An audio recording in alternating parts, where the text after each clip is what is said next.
Assalamualaikum warahmatullahi wabarakatuh. Salam sejahtera, Shalom, Om Swastiastu, Namo Buddhaya, salam kebajikan. Indonesia ini negara besar. Kita harus bersyukur Indonesia memiliki sumber daya alam yang sangat kaya. Di antaranya kita punya cadangan nikel terbesar di dunia, timah terbesar nomor 2. Oleh karena itu, program hilirisasi harus dilanjutkan dan diperluas cakupannya.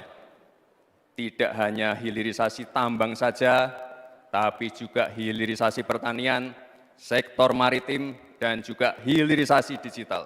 Intinya, kita tidak boleh lagi mengirim barang mentah. Untuk mengurangi ketergantungan pada energi fosil, kita akan dorong transisi menuju energi hijau, seperti bioaftur, biodiesel, dan juga bioetanol. Yang sudah dilakukan meliputi B35 dan B40. Potensi energi baru terbarukan kita juga luar biasa sekali. Bisa mencakup 3.686 gigawatt yang meliputi energi surya, angin, air, bioenergi, dan juga panas bumi. Oleh karena itu, kerjasama pentahelix wajib untuk didorong.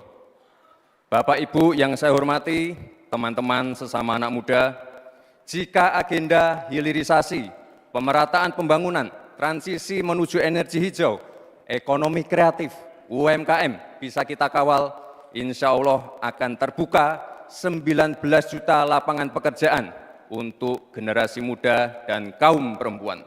5 juta diantaranya adalah green jobs. Green jobs ini adalah peluang kerja di bidang kelestarian lingkungan. Green jobs ini adalah tren peluang kerja masa kini dan masa depan. Untuk mendorong kesejahteraan petani, akan kita dorong terus ketersediaan pupuk dan bibit yang mudah dan murah. Untuk menjaga stabilitas harga pangan, akan kita optimalkan peran dari TPID, ID Food, Bulog, dan Badan Pangan.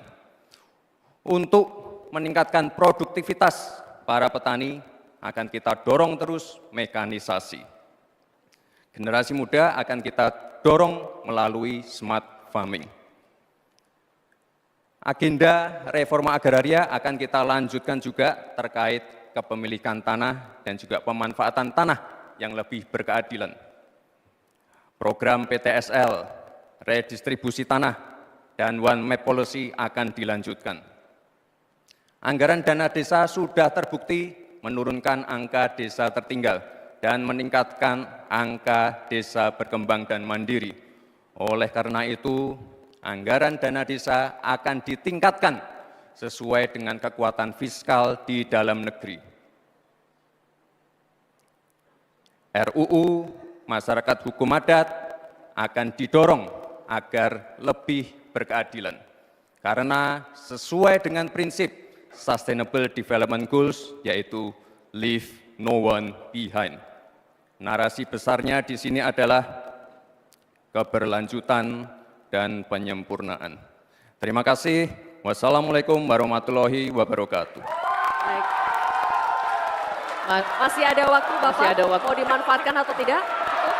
Baik. Oke. Download Tribun X sekarang. Menghadirkan lokal menjadi Indonesia.